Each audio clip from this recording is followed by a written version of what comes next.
Avant de commencer le pointage, je divise au poids voulu. Pour des croissants, 700 grammes.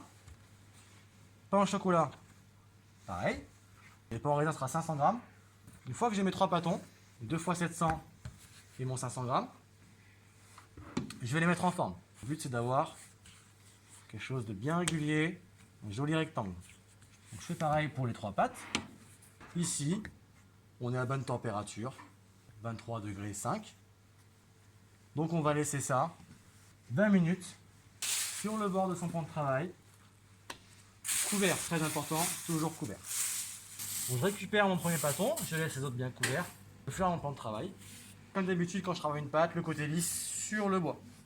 Maintenant, je vais essayer d'avoir une pâte qui fasse 18 à 20 de large par 34-35 de haut. Là, le but d'avoir fait une belle mise en forme, bien rectangle, ça me permet tout de suite de partir sur de bonnes bases. Vous voyez là, ça colle légèrement. Donc je la décolle et je la passe dans la farine. En général, j'ai pas besoin d'en rajouter. Si je vois qu'ici, là, ça fait des arrondis, je peux créer au milieu un creux comme ça, et en allongeant, forcément, ça va pas allonger ce qu'il y a au milieu, mais que ce qu'il y a sur les bords. Donc ça va redresser un peu l'ensemble. Vous voyez, hop. Voilà. Je prends ma feuille plastique, je positionne mon abaisse, je l'enferme dedans, je fais le bas aussi comme ça. D'accord ? Je vais pouvoir, avec mon rouleau, avoir une forme la plus rectangulaire possible. Donc je vais pouvoir appuyer comme ça. Pareil sur les côtés, droite et gauche. Sûr que l'épaisseur soit bien régulière. Je peux refermer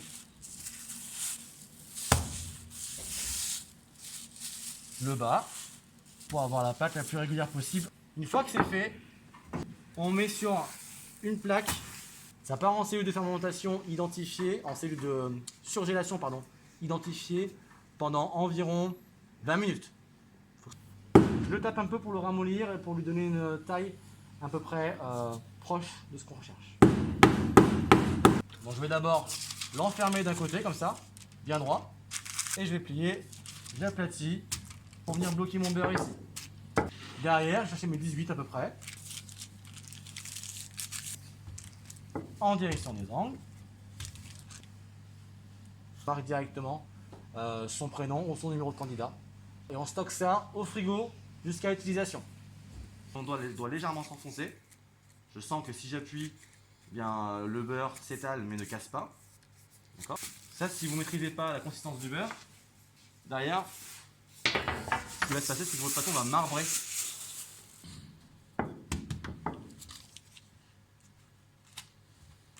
Voilà. Je prends mon beurre. Je positionne au milieu. Je chauffe un tout petit peu, normalement. Ça s'enlève. Je plie le bas, bien droit. Le haut, bien droit. Et ça vient juste se mettre comme ça, sans superposer.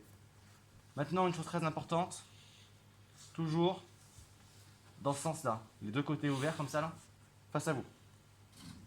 D'accord ? Et on va allonger dans ce sens-là. Donc un quart de tour. Première chose, j'étale. Je bloque mon beurre en haut et en bas. J'ai donné des petits coups de rouleau comme ça. Pour commencer à avoir un peu de longueur. Là, le but, ça va être d'arriver à un rouleau, un peu plus, à peu près un rouleau, un quart. Au début, je donne des coups de rouleau.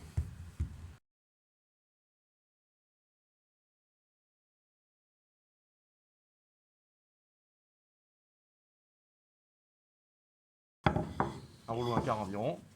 Donc là, le tour double. Donc, en haut, je replie un petit peu comme ça. Je remets bien droit. En bas, je replie un petit peu comme ça. Je les fais se toucher sans chevaucher. Maintenant, je vais un tout petit peu allonger dans le même sens que je viens de plier, là, environ à 3 quarts du rouleau.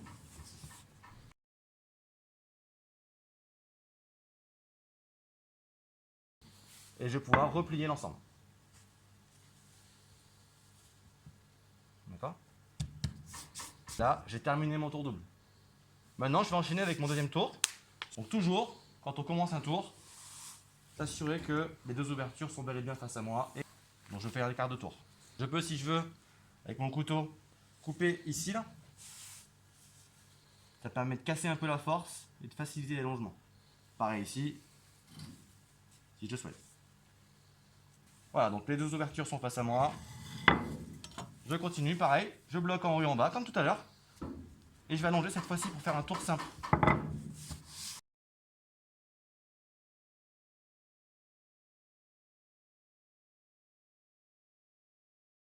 Donc là, je suis aussi à un rouleau 1/4 environ.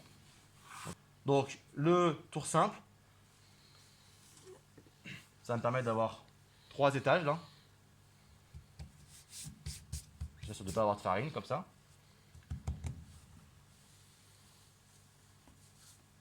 Là, je suis un tout petit peu, on ajuste. Hein. Jamais facile de tomber pile poil.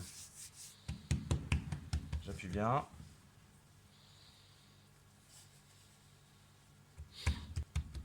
Et voilà, ça c'est un tour simple. J'ai fini le tourage, j'ai fait un tour double, un tour simple. Mais je ne vais pas le laisser comme ça, c'est trop épais. Donc je vais un tout petit peu l'affiner.